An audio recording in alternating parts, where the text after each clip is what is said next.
అయ్య బాబోయ్, నాకేంటేంటో ఐడియాలు వచ్చేస్తున్నాయి. ఏంటి ఏం ఐడియాలు?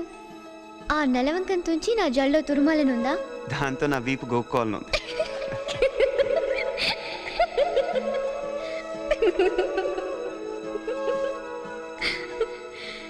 నువ్వే మాయ చేసావో గాని. బాగుంది. ఆ తర్వాత ఒక నిమిషం. నీకు చలేస్తుందా? ఆ చున్నీ ఇస్తావా? ఇవ్వు, నాకు చలేస్తుంది. మాయ నేను చేశాను. నువ్వే మాయ చేసావో గాని, ఓ మనసా చెప్పా